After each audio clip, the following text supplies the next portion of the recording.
en finance islamique. Alors,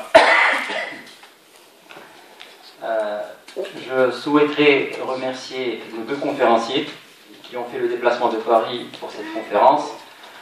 Donc, je vous présente M. Anes Patel, donc, qui est fondateur de l'association AIDIM en 2005, qui est spécialisé dans la promotion de la finance islamique, notamment en France.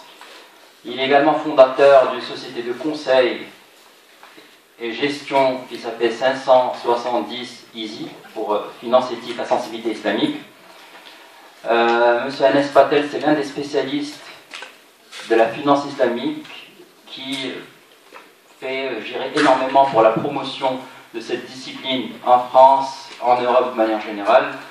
Il a plus d'une quinzaine d'années d'expérience dans des groupes financiers internationaux, que ce soit en France, aux États-Unis, en Angleterre, également au Moyen-Orient. Donc je tiens à le remercier pour sa présence et il va nous parler de financement Murabaha sur, je dirais, des projets immobiliers. Le deuxième conférencier, c'est Cheikh Dr Mohamed Bachir Oudsas, qui est un membre fondateur de l'ASERFI, qui est le premier comité francophone de Sharia, donc en France.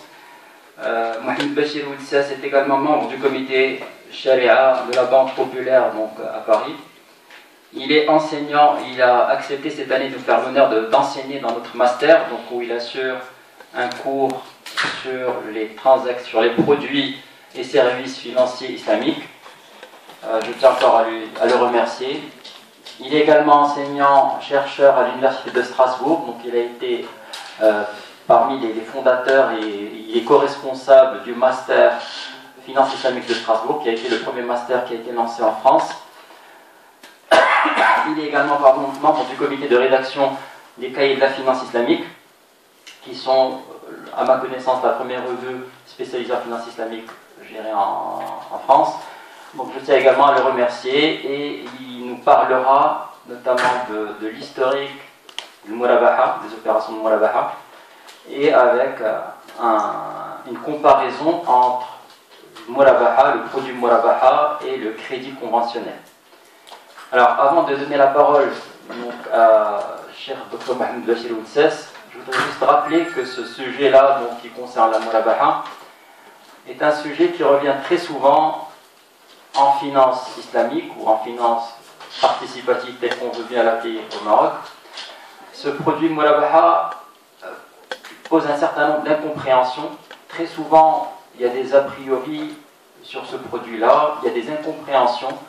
On l'assimile très souvent à un crédit conventionnel marketé de telle sorte à répondre à une conformité à la charia.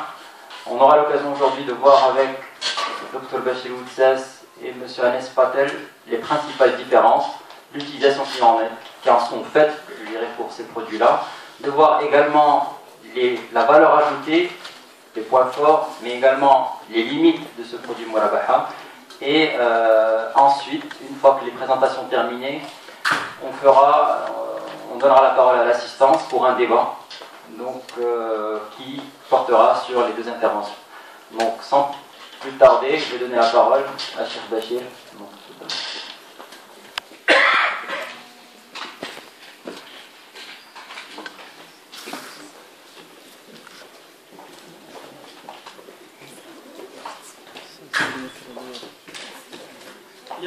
Assalamu alaikum wa rahmatullahi wa barakatuh.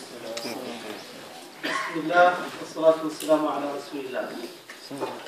Je suis très content de partager ce moment avec vous, de partager quelques pistes de réflexion aussi sur un produit phare de l'industrie financière islamique, à savoir la Murabaha.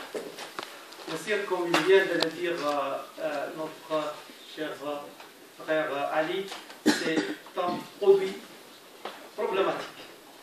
Mais il faut toujours essayer de le comprendre dans son contexte et à travers son historique. Raison pour laquelle je voudrais un peu revenir en arrière pour comprendre comment ce produit a été introduit dans la profession bancaire mondiale. On ne peut pas dire seulement au niveau arabe, mais la Murabaha est un produit aujourd'hui mondial.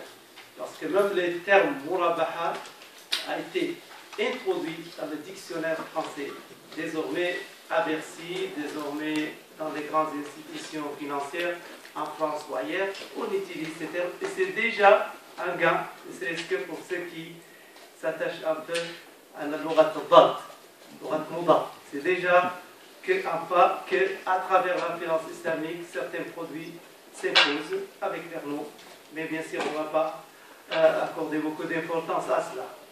Bien, la murabaha est un produit basé sur une logique des ventes, et c'est l'un des produits de la finance islamique qui a été introduit à partir des années 76, exactement les années 70, mais à partir de 1976 justement, un banquier jordanien qui s'appelle Sami Hassan Hamoud a eu l'intelligence en se basant bien sûr sur le livre de de Shafi'i, Kitab al-Umm de Shafi'i, en regardant que dans Kitab al-Umm de Shafi'i, il y a la définition de Bay' al-Murabaha.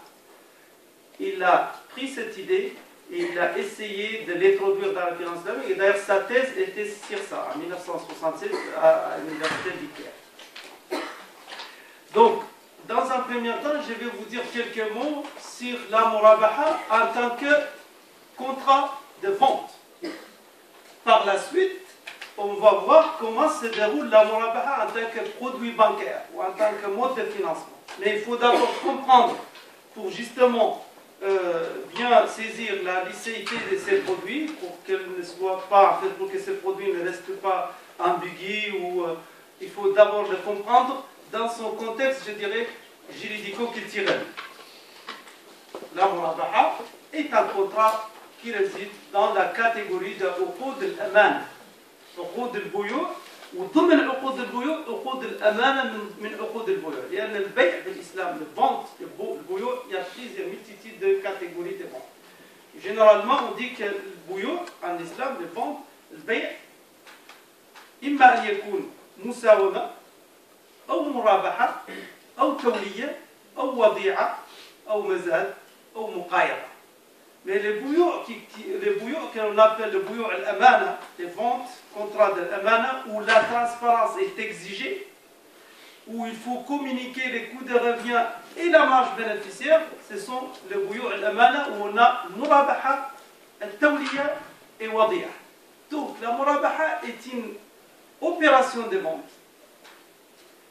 Avant tout, avant qu'elle soit un mode de financement, c'est une opération de vente où les vendeurs doivent communiquer à l'acheteur les coûts de revient et les profits, la marge bénéficiaire. Dans une vente normale, ordinaire, que vous faites tous les jours dans les distributions, c'est la musawama. Personne ne vous dit, vous allez à Swaq Sela, vous savez, ils ne vont pas vous dire combien ils vont acheter, ils ont acheté. C'est musawama, c'est l'offre et la demande, c'est aussi, bien sûr, l'offre et la demande, c'est toujours important. C'est une loi universelle, mais dans une vente ordinaire, vente musawama, le vendeur n'est pas tenu de communiquer les coûts de revient. Dans une murabaha, il faut communiquer les coûts de revient et il faut communiquer combien on gagne. Tous les mots murabaha. لأن كلمة مرابحة مصدر من ربح، أي أنني أبحث عن الربح معك، وبما أني أبحث عن الربح معك يجب أن تكون واضحا معي. يجب أن لا يكون هناك غرر ولا يكون هناك تدليس. يجب أن تقول لي بكم اشتريت وبكم تريد أن تبيع. لهذا c'est pour cela on trouve quelques définitions de Murabaha. D'abord, avant qu'il soit mode de financement, je vais vous citer quelques définitions. Par exemple, la définition de Murabaha dans l'ouvrage de Ibn Qudama بالمغني يعرف المرابحة بأنها البيع برأس المال مع ربح معلوم. البيع برأس المال مع ربح معلوم. Vendre avec le coût de revient, le capital investi, le capital qu'on a utilisé, plus un profit connu, bien déterminé, connu de deux parties.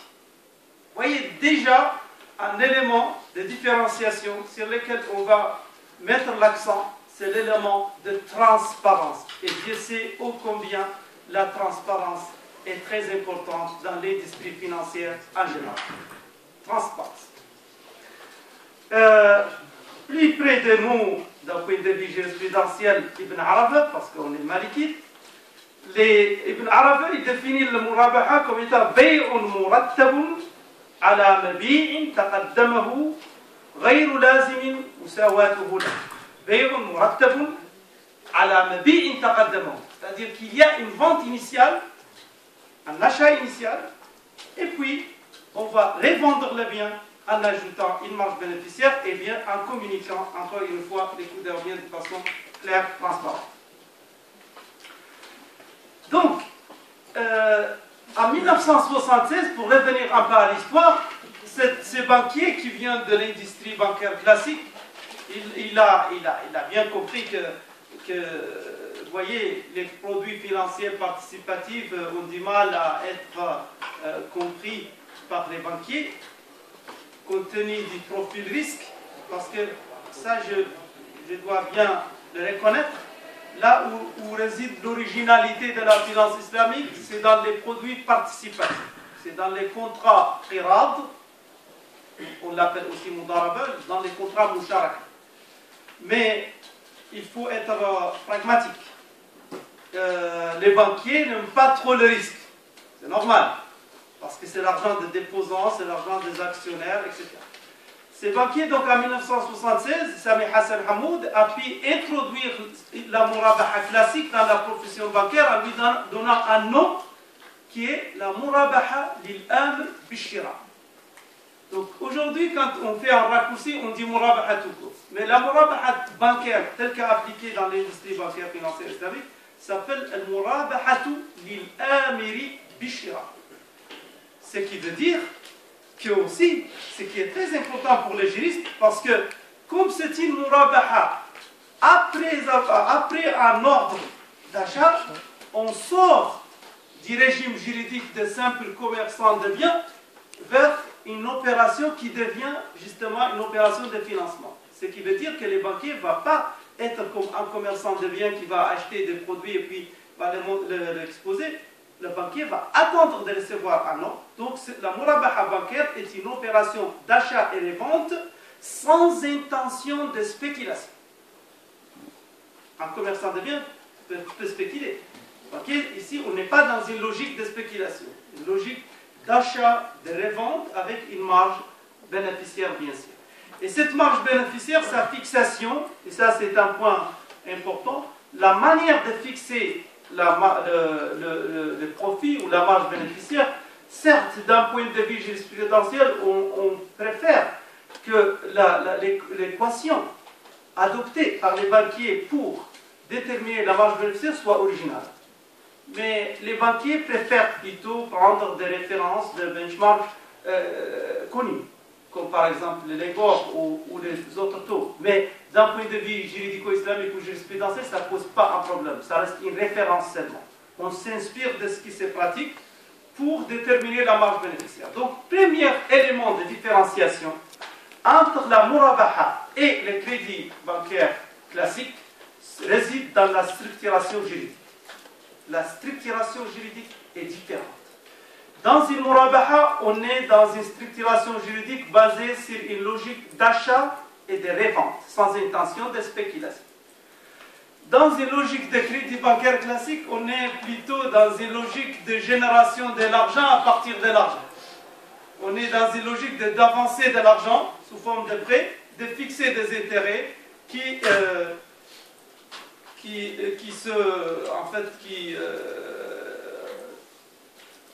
varie bien sûr en fonction du capital prêté et la durée. Donc c'est la génération de l'argent à partir de l'argent et en fonction aussi de l'écoulement du temps. Donc là, déjà au niveau de la perception, dans un crédit bancaire classique, on a comme perception que l'argent peut générer de l'argent. Alors qu'en droit musulman, l'argent n'est pas un produit ordinaire. L'argent ne doit pas générer de l'argent sans la conjugaison avec un autre facteur de production, comme le travail, ou comme le transfert de propriété, ou comme d'autres éléments de l'économie réelle. Générer de l'argent uniquement à partir de l'argent, ça ne colle pas avec la perception islamique des choses. D'ailleurs, c'est pour cela que beaucoup de grands savants, comme l'imam al-Ghazali, comme l'imam Ibn Qayyim et comme Ibn Rushd, ont mis l'accent sur ça pour montrer que l'argent doit être mis utilisé pas comme un actif productif en soi, mais comme un actif qui ne peut générer de l'argent que lorsqu'on le conjugue, on l'associe avec d'autres facteurs de production. C'est un élément important.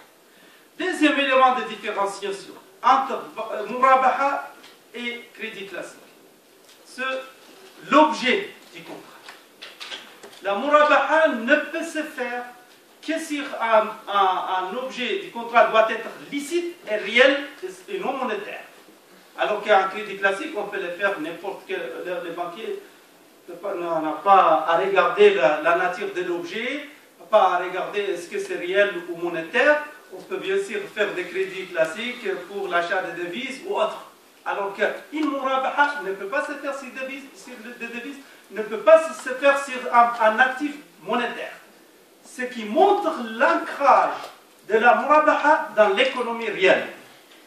L'élément important. Ce qui montre donc l'ancrage de la Murabaha dans l'économie réelle.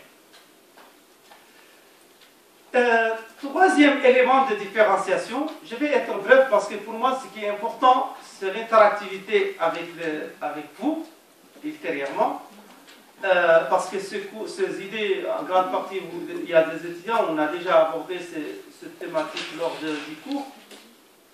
Donc, troisième élément important de différenciation entre la Murabaha et le crédit classique. Là, je parle bien sûr sur les plans philosophiques ou les plans, si vous voulez, académiques de différenciation entre, bien sûr, il faut avouer qu'en pratique, il y a certainement une similarité forte et surtout en termes de conséquences pour l'individu, pour le consommateur final.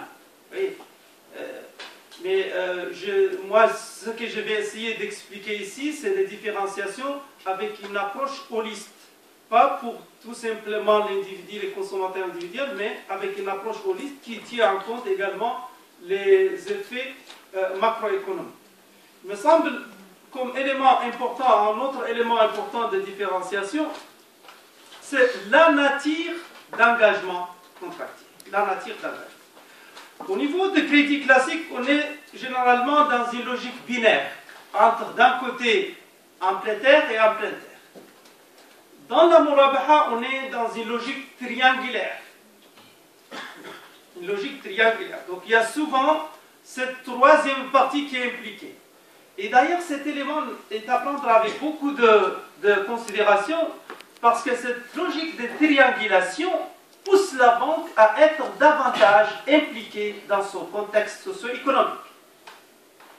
Donc, la Murabaha peut être utilisée comme levier de ce qu'on appelle aujourd'hui la responsabilité sociétale de l'entreprise. Donc, la responsabilité sociétale d'une banque.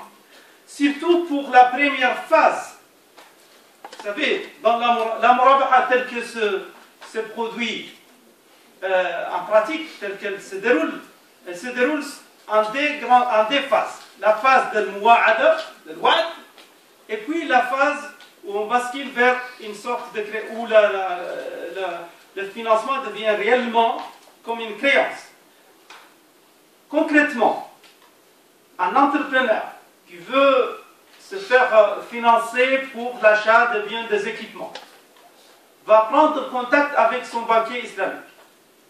S'il s'agit d'un banquier classique, le banquier peut ouvrir une ligne à travers bien sûr une étude, mais ce qui lui regarde, c'est surtout générer de l'argent à partir de l'argent. Pour les banquiers islamiques, le banquier en tout cas qui veut respecter les cahiers des charges de la finance islamique, doit se poser la question d'abord sur l'objet du contrat, comme je viens de le dire tout à l'heure. Ensuite, il ne peut pas engager de l'argent, il ne peut pas avoir un profit sans assumer une responsabilité, c'est-à-dire il faut que les banquiers islamiques et la banque islamique achètent préalablement le bien. Parce que pour légitimer un profit d'un point de vue islamique, il faut que soit tu sois propriétaire d'un bien, puis tu le transfères à un autre moyennant une marge, soit tu deviens, en fait tu achètes et puis tu reloues le bien, je explique pour que l'on soit en fait terre à terre, et troisième position, soit tu achètes, en fait tu entres comme copropriétaire. La finance islamique tous les contrats qu'elle va proposer, j'ouvre juste une parenthèse pour vous dire que tous les contrats qu'une finance islamique va proposer sont soit des contrats participatifs, et ça c'est l'originalité, c'est-à-dire que la banque dite islamique devient partenaire avec vous pour financer un bien, et donc sa rémunération va être en fait proportionnelle, va être une rémunération qui va être, si vous voulez, qui respecte la règle 3P, qui va augmenter en fonction de votre productivité en tant qu'entrepreneur, qui va baisser en fonction de votre productivité aussi. Ça, c'est là où on doit se diriger. C'est l'originalité de la finance islamique, c'est dans cela. Mais, en attendant cela, on a opté aussi pour d'autres contrats qui existent dans la finance islamique, à savoir les contrats d'échange, le coût de mu'awadat. Et la murabaha réside dans cette catégorie de coût de mu'awadat. C'est-à-dire qu'on a le droit aussi d'acheter, de revendre, d'acheter et de louer, et de gagner un profit à travers cela. L'autre catégorie de droits musulmans applicables sur la finance islamique s'appelle la catégorie de uqud al-tabarru'at. Si vous voulez, en finance islamique, tous les contrats sont dans cette ligne de ces trois logiques. Soit on va vous prêter de l'argent sans intérêt, c'est les top du top, mais peu de banquiers vont être prêts à cela. Et ce n'est pas le métier d'un banquier. Ça, on peut le faire avec une banque solidaire, une banque caritative, et ça peut se faire. Déjà jusqu'à maintenant, il y a quelques banques islamiques qui proposent des produits de prêts sans intérêt, mais dans un périmètre réduit, parce que la vocation principale d'une banque, c'est aussi de gagner de l'argent, et tant mieux. L'islam n'a pas d'objection à cela. L'islam n'est pas une religion qui est contre le profit. Mais il faut savoir gagner de l'argent, gagner de façon halal. Parce qu'en islam, chacun est responsable de ce qu'il gagne. Pour responsabiliser les gens, parce que pour l'islam, vous êtes appelés à être riches. Parce que le mu'min al-qawi, les croyants pauvres, est afdal min al-mu'min al-da'if, au sens large du terme. C'est parce que كما يقول واحد في بيت من الشعر وخير الخلق ما بين الورى رجل تقضى على يده للناس حاجاته.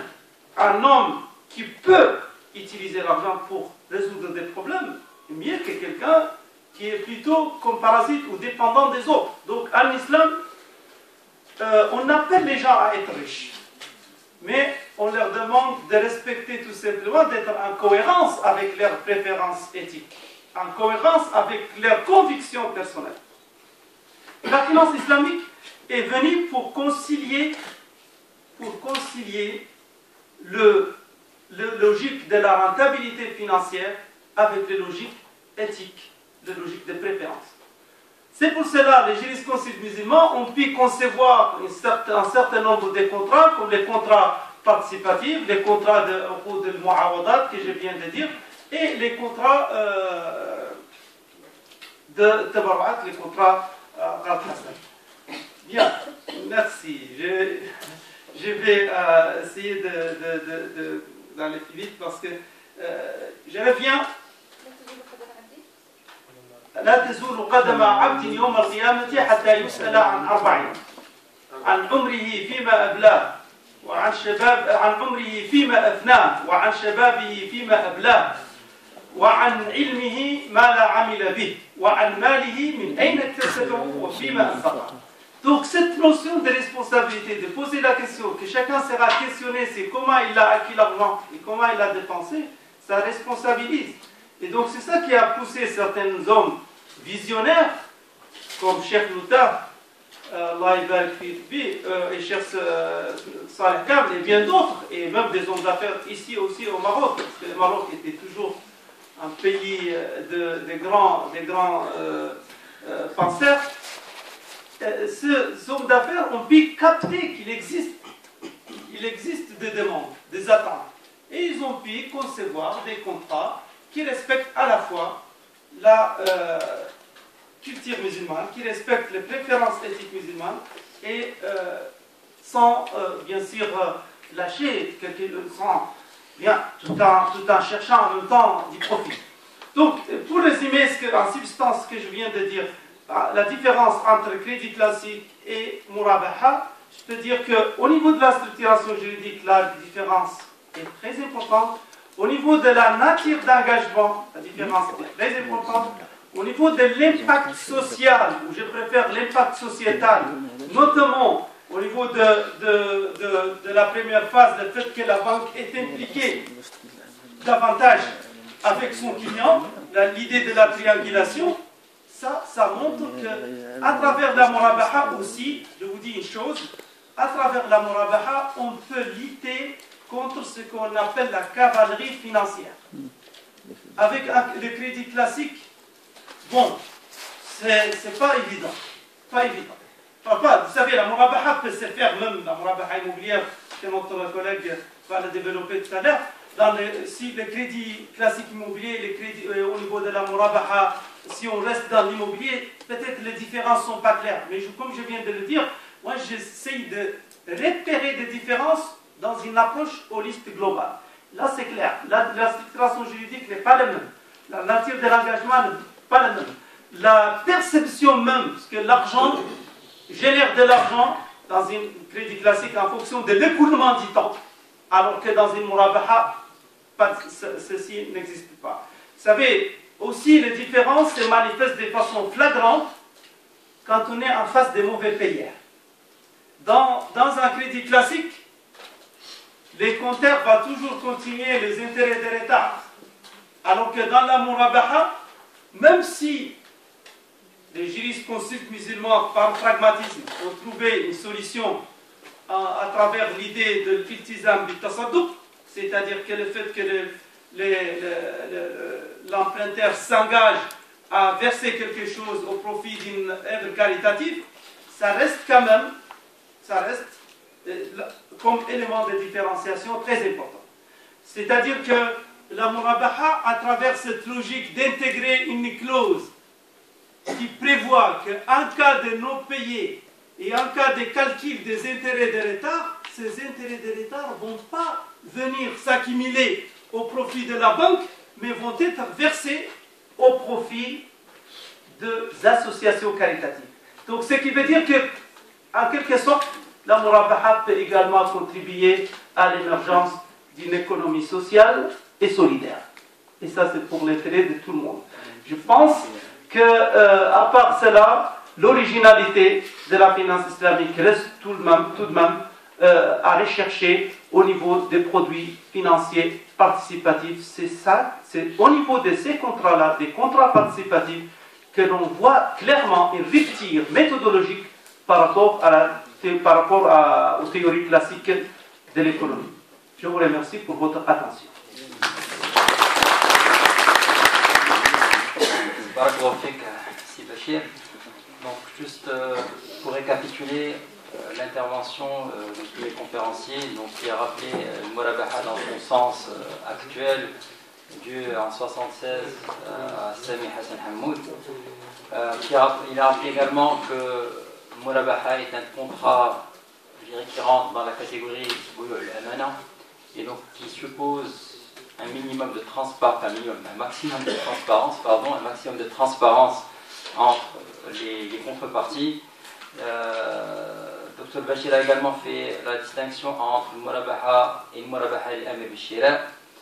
Il a rappelé principalement les principales différences, notamment en termes de structuration juridique, en termes d'objet du contrat, qui exclut bien évidemment les actifs monétaires, la nature d'engagement et illicite. La nature des engagements qui implique 3 contreparties dans le Murabaha al-Amr bil-Shira et son rôle un peu dans le développement sociétal. Et il a conclu par un clin d'œil sur les contrats participatifs qui sont plus recommandés et sur lesquels j'espère qu'on va revenir dans le débat, qui reprennent mieux la logique de la finance islamique que les contrats de Murabaha. Alors, je donne la parole à notre deuxième conférencier qui va nous parler des aspects pratiques, notamment de financement de Murabaha dans des contrats de biens immobiliers Et bien évidemment, en 20 minutes, en 30 minutes, il n'aura pas le temps de tout développer. Donc certainement, il va évoquer les principaux points de ce mode de financement. Et bien évidemment, on vous donnera la parole juste après pour des questions-réponses.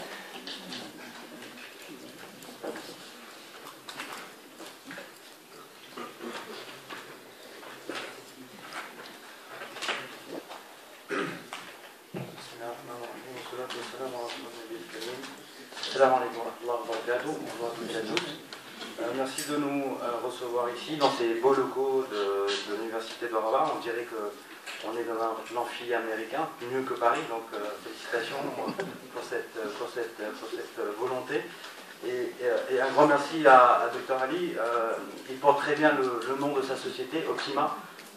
Notamment, il a tellement optimisé l'accueil qui nous a gratifié ces derniers temps, et en même temps cette logistique qui fait qu'aujourd'hui, machallah, on a un amphi de qualité avec des gens, on voit tout de suite avec une soif d'apprendre et de partager. Et en espérant que justement, enfin, c'est un peu une demande personnelle que justement c'est un partage. On n'est pas là pour enseigner ou montrer qu'on sait des choses, avant tout de partager. Et comme le titre l'indique, c'est vraiment un retour d'expérience pour essayer de partager. Donc l'objectif est effectivement de parler, vraiment se focaliser sur la Murabaha, qui est un outil, un contrat largement utilisé, comme l'a rappelé Cheikh Mohamed Bachir. Donc on va essayer de le regarder vraiment dans son contexte, alors purement français pour l'instant, parce qu'en France on a aujourd'hui la chance, en tout cas un cadre réglementaire qui permet d'utiliser ce genre de produits. Il y en a eu plusieurs, on peut même presque dénombrer une centaine, donc quand même un bon retour d'expérience. Et puis depuis plusieurs années, donc on a des contrats qui sont débouclés, qui sont passés de A à Z. On rentrera un peu plus dans le détail par la suite, notamment sur les questions-réponses.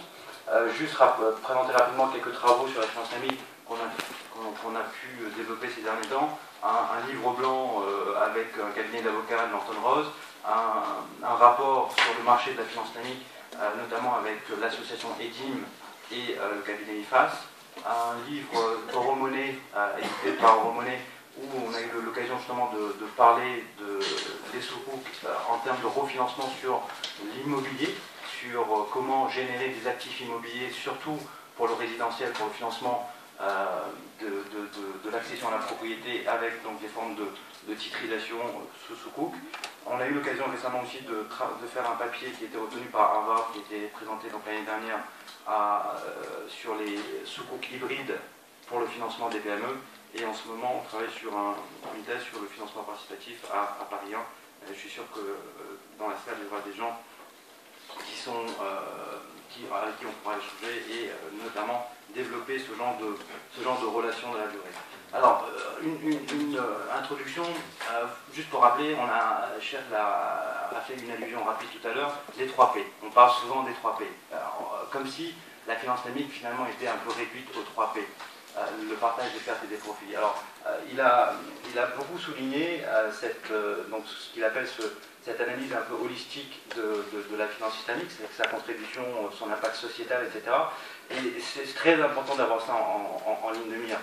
Avant d'approcher la finance islamique, avant de regarder la partie technique, la partie contractuelle, la partie modèle, etc., il faut vraiment comprendre le pourquoi des choses, le pourquoi, le point de départ, les points d'arrivée, les différentes sources, les différents hadiths qui nous a rappelé, notamment cette question quand même qui est très fondamentale, qui est comment avez-vous gagné votre argent, vos biens, et comment vous les avez dépensés. Ça c'est fondamental, ça doit nous traverser et ça doit nous faire questionner totalement, ça nous donne du sens, ça nous donne le point de départ, pourquoi on a été créé, et c'est un peu l'éthique des objectifs. Finalement, notre objectif, c'est pas seulement de faire du profit, mais c'est de faire du bien.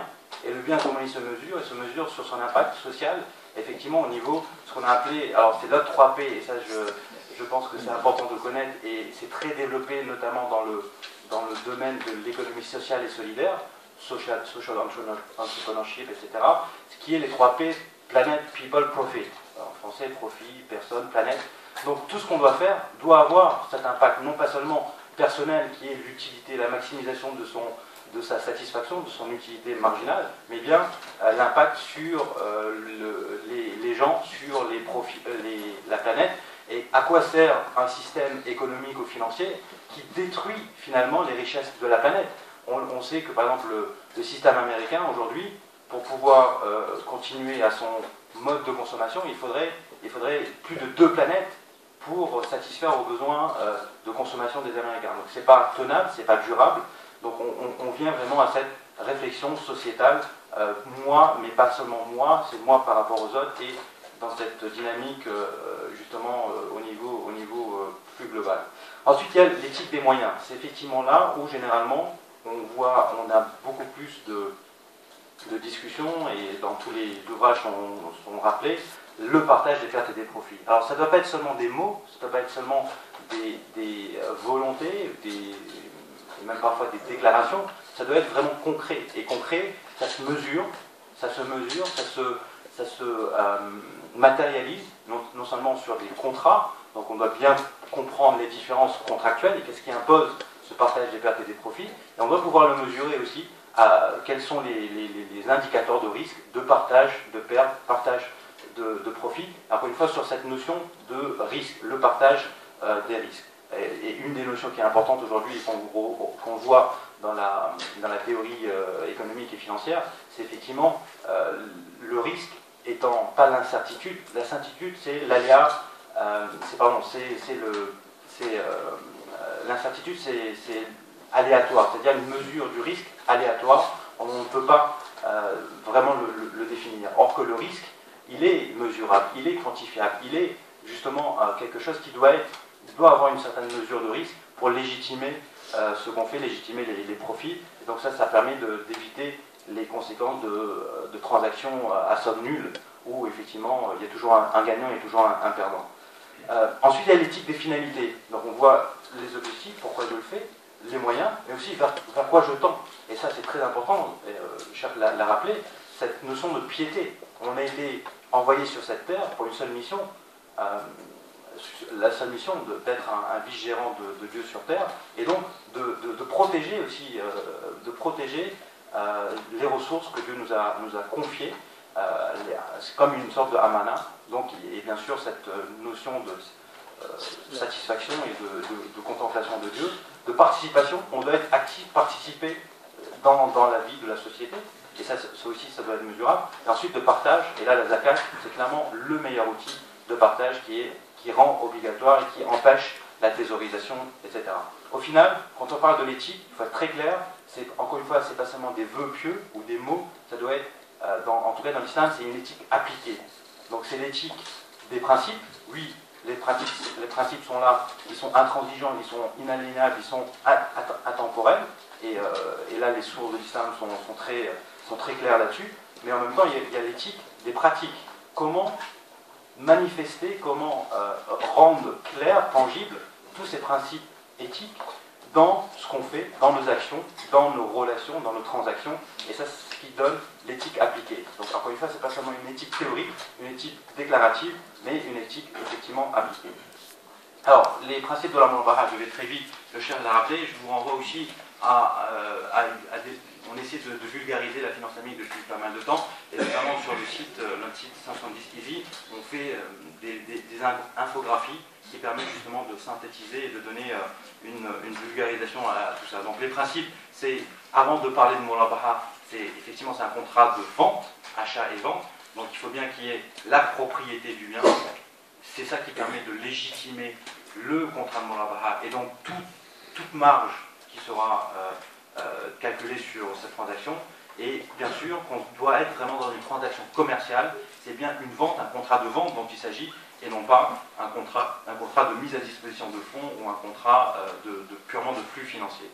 Les conséquences sur le contrat, c'est qu'effectivement, il y a une transparence totale, donc le prix, les composantes du prix d'achat, prix de revente, avec effectivement le calcul de la marge, doivent être connus, et aussi tous les paramètres de temps. On doit savoir exactement ce contrat de revente, sur quelle durée il est proposé, et donc de savoir exactement l'échelonnement du prix, ce que ça donne en termes d'échéancier. Alors, Une autre question, effectivement, c'est pourquoi finalement on voit beaucoup de la murabaha de façon générale, que ce soit donc, dans les pays européens, mais même dans les pays à dominante musulmane, que ce soit au Moyen-Orient ou en Asie. Alors, vous savez qu'il existe des normes, les normes notamment de la OFI, qui permettent de normaliser, de standardiser un peu ce genre de pratiques, et notamment la murabaha avec ordre d'achat, comme Cheikh Mohamed Bachir nous a rappelé que ça existe quand même dès le début avec ce banquier qui a finalement fait une certaine innovation, mais utile, plutôt utile pour le démarrage des activités bancaires. Donc la définition de la OFI, c'est la vente d'un bien pour un prix égal au prix d'achat avec une marge définie et approuvée par les parties. Donc bien approuvé par les parties, je ne peux pas donner une incertitude, donner une variabilité sur ce prix. Cette marge de profit peut être un pourcentage du prix de vente ou un montant fixe. Donc on a bien les termes importants, la marge, que tout soit connu, que ce soit bien une vente et non pas une mise à disposition de fonds. En France, on a aujourd'hui un certain nombre de contrats islamiques qui ont été alors, pas forcément légiférés, mais sur lesquels il y a eu des textes qui permettent de les consacrer dans le corpus réglementaire français, notamment par le biais d'instructions fiscales, mais en fait, ces instructions n'ont de nom que la fiscalité, parce qu'en réalité, on voit bien qu'il y a un certain nombre de clarifications sur le côté non seulement réglementaire, mais aussi juridique. La murabaha, donc il y a l'instruction 4 FE 1 10, je vous passe les détails, mais qui existe et qui montre bien comment ça s'intègre dans le droit français avec les exonérations ou les clarifications sur la fiscalité applicable à ce genre de contrat, et qui est bien un contrat finalement qui s'assimile à un contrat de crédit vendeur, parce qu'il y a bien un propriétaire, le propriétaire étant la banque, c'est lui qui revend, c'est elle qui revend le bien à son client. ICISNA, c'est aussi disponible, et c'est essentiellement dans l'immobilier qui peut être appliqué sur les ventes de biens neufs ou en construction. Bon, avec encore quelques difficultés, alors pas au niveau fiscal, mais plutôt au niveau justement de risque, d'appréciation du risque par le banquier, parce que finalement on demande à la banque de devenir un peu comme le promoteur immobilier, en prenant le risque, non seulement sur le risque de la transaction financière, mais aussi le risque sur l'ouvrage, et ce qu'une banque généralement ne peut pas vraiment faire, d'assumer tous les risques du sinistre avec de l'ouvrage, comme avec les assurances dommages d'ouvrage, etc. Vous avez l'Ijara qui est davantage sur la partie donc leasing, avec deux formes qui sont possibles, la location-vente pour Ijara Mutahim ou le crédit bail immobilier, Ijara avec Tina, chacun avec donc des applications soit en locaux professionnels, soit on peut imaginer des blocs de résidences secondaires locatives qui sont achetés et revendus par location, notamment dans le domaine social, dans l'immobilier social. Il y a des réflexions qui peuvent se développer dans ce cadre-là. Et enfin, vous avez le financement participatif, tout ce qui est Musharaka, Mudaraba, et c'est finalement certainement l'étape sur laquelle il faut qu'on pousse, sur laquelle il faut qu'on arrive, sachant que c'est un peu plus compliqué, où là on est un peu plus loin du métier pur de la banque, on ne demande pas seulement à la banque de prendre un risque sur un bien et un risque sur une contrepartie, mais là d'être un copropriétaire et de porter le bien entièrement sur son bilan, ce que généralement les banques ne savent pas faire, et même parfois dans leur objet social n'est pas forcément compatible. Donc ça, il y a des réflexions en parallèle qui sont faites, mais qui ne sont pas justement que sur la partie fiscale, mais aussi sur la partie juridique et réglementaire. Et une fois que ça ce serait disponible, on peut imaginer effectivement des développements au niveau de fonds, notamment que ce soit avec des fonds, ou aussi avec des soukouks, comme les SCPI, OPCI, SCI. Je passe les détails, mais c'est en fait des fonds immobiliers. Les conditions de mise en place, donc on va les voir en détail, mais clairement, il y a l'étape avant le financement, avant que le contrat soit signé et donc que le transfert de propriété se fasse. Et comme on l'a dit, l'impact sur le temps, c'est que la murabaha finalement, elle fige le temps et elle fige le prix. Donc il n'y a plus d'écoulement, il n'y a plus de variabilité du prix selon l'écoulement du temps. C'est purement, on se met d'accord sur un montant de revente, donc incluant la marge, et bien sûr l'échéancier, combien de temps le client dispose pour faire ce remboursement. Ce qui veut dire qu'effectivement, il n'y a pas possibilité de facturer des intérêts de retard, ce qui équivaudrait à un surplus dans le prix, alors qu'encore une fois le prix est fixe, donc pas de possibilité de facturer des intérêts de retard, et à contrario, pas de possibilité de faire des remboursements par anticipation, en tout cas de payer le prix dans sa globalité et non pas une fraction de ce prix. Alors ça c'est intéressant, c'est que, alors, comme je disais, en France on a un certain recul aujourd'hui, on travaille avec la banque Charbi du Maroc qui est installée en France par sa filiale française où on a développé ce produit avec cette banque et qui propose donc ce genre de produit aujourd'hui sur une durée de 10 ans avec un apport minimum de 15% en respectant le taux d'endettement qui est un peu une obligation française qui est pas plus de 33%, c'est-à-dire que la mensualité de remboursement ne doit pas dépasser 33% des revenus réguliers du foyer. Et donc ça c'est quelque chose qui fonctionne bien aujourd'hui. On a une centaine de dossiers qui sont en place. De façon plus large, la murabaha est appliquée en France depuis au moins une dizaine d'années, depuis les premiers contrats essentiellement en 2003 avec le fonds Gulf Finance Atlantic qui avait fait une première transaction de 5 actifs sur le marché français. Alors c'était fait avec des financements structurés, un peu spéciaux, etc. et dédiés à ce genre d'investisseurs étrangers, donc pas du tout pour le grand public, mais ça a donné une certaine légitimité à ce contrat et surtout une certaine compétence qui s'est développée, donc, comme je disais, depuis 2003. Il y a eu plus de 3 milliards d'euros qui ont été investis, ce sont les chiffres que nous avons publiés dans le livre blanc. Et la première murabaha donc pour des particuliers et sur des biens donc résidentiels date de 2010. On l'a fait avec une banque française, les banques populaires en France. Donc comme je disais, aujourd'hui avec la banque Charbi, on a une centaine de dossiers qui sont en cours et plusieurs opérations qui ont été déjà débouclées. Donc vous avez compris le principe, je ne m'attarde pas, c'est effectivement un contrat vraiment d'achat et de revente avec un transfert de la propriété une fois que le contrat a été donc, signé, le contrat a été transacté, et par la suite, donc, le client est entièrement propriétaire du bien, et il a juste une obligation qui est de rembourser le prix comme il a été convenu selon l'échéancier du bien. Alors, on m'a demandé d'être un peu pratique et de faire un vrai retour d'expérience, notamment sur justement cette pratique qu'on a avec la banque en France.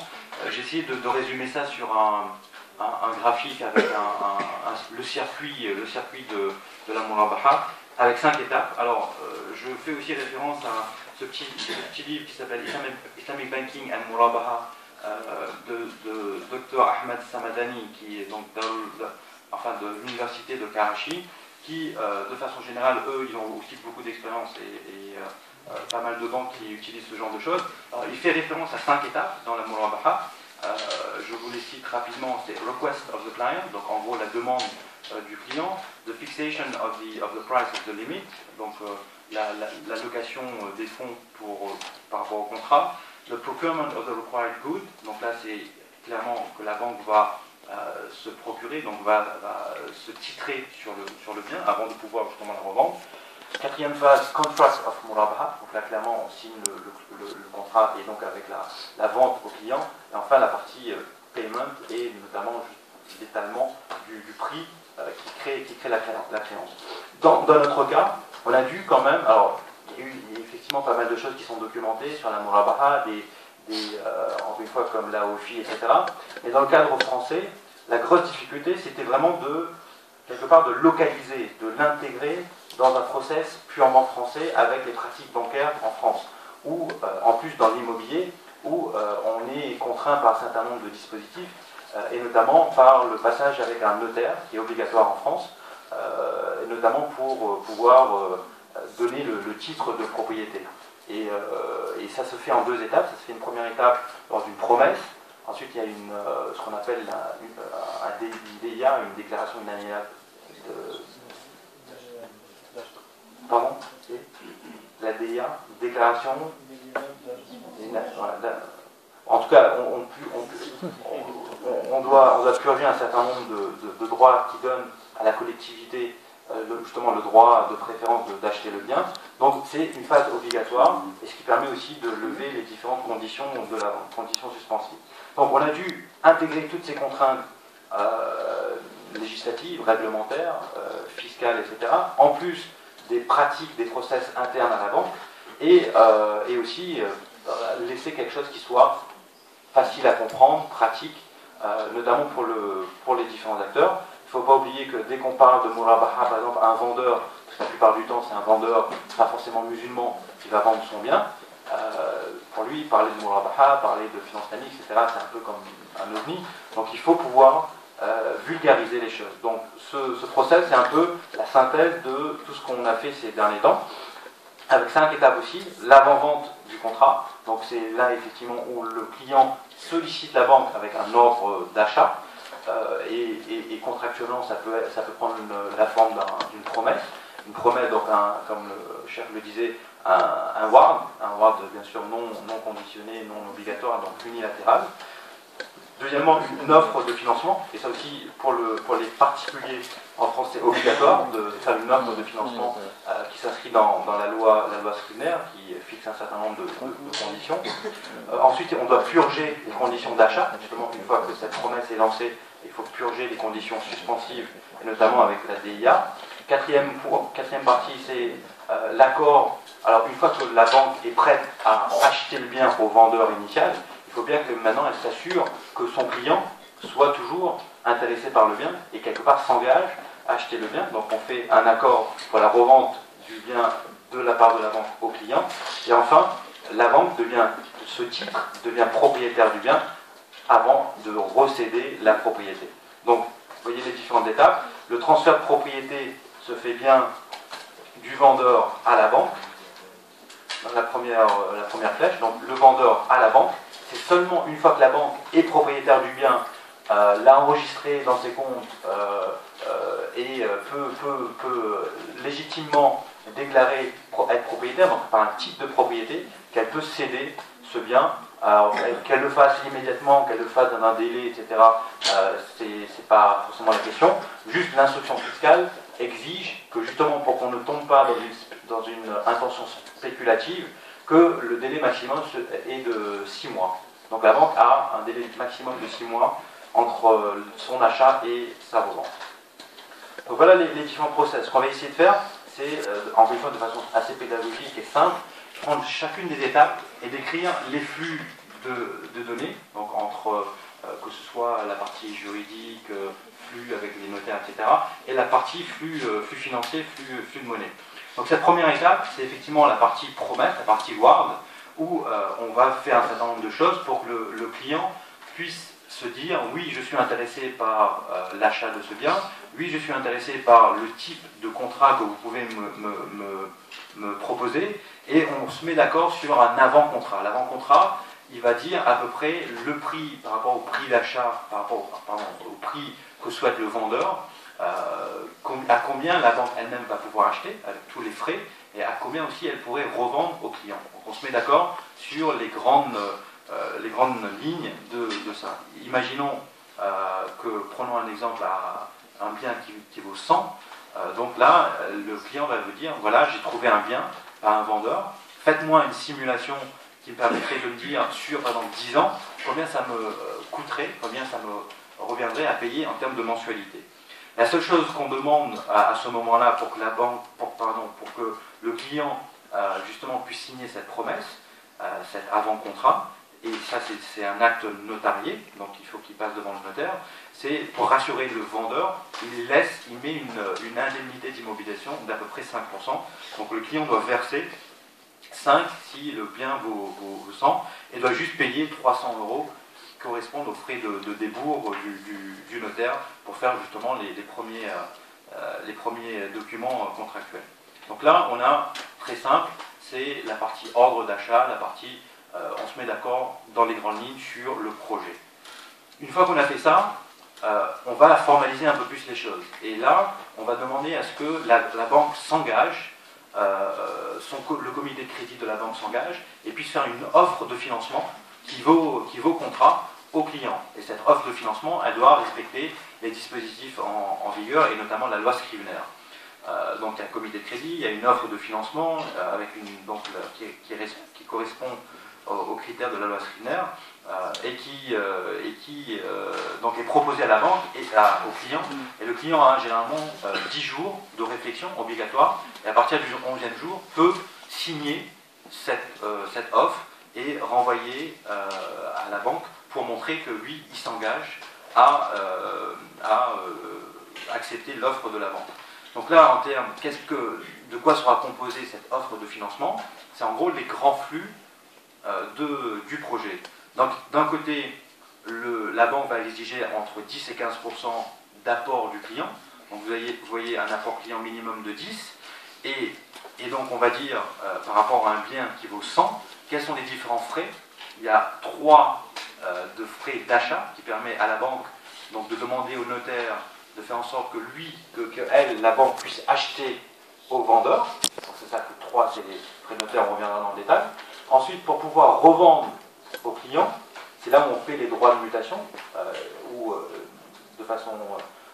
enfin, c'est les droits exigibles et non pas réduits, donc des frais de revente de 7, et la banque qui aura calculé sa marge, là, en l'occurrence, à titre d'exemple, de 20. Donc en tout, ça fait 130, si on fait le total, ça fait 130 au total. Donc si le client amène 10, le crédit vendeur, la murabaha, la somme de la murabaha, représentera 120. C'est un peu ce que demande le client à la banque, de me financer le bien immobilier. Alors pas de m'avancer de l'argent. Un crédit conventionnel, ce serait quoi? C'est banque, prêtez-moi de l'argent et je vous rendrai je vous paierai avec donc des mensualités qui vont intégrer des intérêts. Pourquoi des intérêts? Parce que effectivement, la nature de la transaction, la nature du contrat sera purement un prêt. Donc argent contre argent. Or que là, c'est différent. C'est pas avancez-moi de l'argent, c'est acheter le bien, vous devenez propriétaire, et afin que vous puissiez me facturer une marge, il faut que vous puissiez vraiment me prouver que vous êtes propriétaire du bien, et donc ça passe par le titre de propriété. Et donc là, la banque peut effectivement, légitimement, faire une murabaha à hauteur du prix de 100. La troisième étape qui concerne la purge des conditions d'achat du bien par la banque, donc c'est la DIA, la levée des autres conditions suspensives. Généralement, vous savez, c'est tous les audits que le notaire vont faire, notamment tout ce qui est amiante, thermite, plomb, etc., qui n'est pas non plus de contraintes d'hypothèque sur le bien. Ces conditions-là, une fois qu'on les a purgées, on va dire que les conditions de la vente sont parfaites. Et donc, dans ce cas-là, clairement, entre l'offre de financement préalable, l'étape juste avant, qui avait déjà été signée et validée par le client, et la levée des conditions suspensives, la banque maintenant peut se dire « Ok, je suis prêt à acheter le bien et je vais vraiment devenir propriétaire. Donc je vais me substituer au client dans la promesse, dans l'avant-contrat qu'il avait réalisé avec le vendeur initial. » Et là, les trois, donc, de façon à ce que la banque puisse avoir le titre de propriété, il y a 3 de charges, de frais.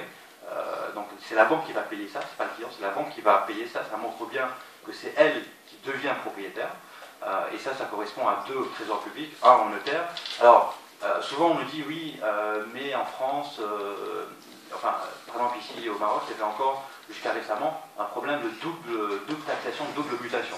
Donc en France, il n'y a plus, on peut dire qu'il n'y a plus ce problème de double taxation. Donc on ne paie pas 2 fois les droits de mutation, droit d'enregistrement, parce que généralement ça coûte entre 7 et 8. En revanche, juste pour montrer que la banque est vraiment un titre de propriété, il doit payer ce qu'on appelle la TPF, la taxe de publicité foncière, qui permet d'enregistrer ça, justement, au registre foncier, et ça coûte malheureusement, voilà, 1 plus 1, c'est-à-dire 0,875 plus le salaire du conservateur, etc.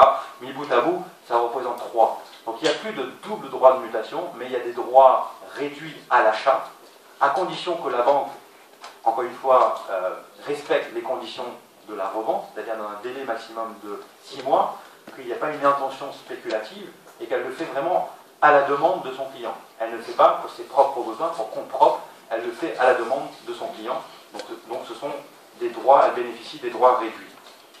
Et alors, autre chose, c'est que, évidemment, n'importe qui ne peut pas s'improviser banque et faire ce genre d'opération. C'est réservé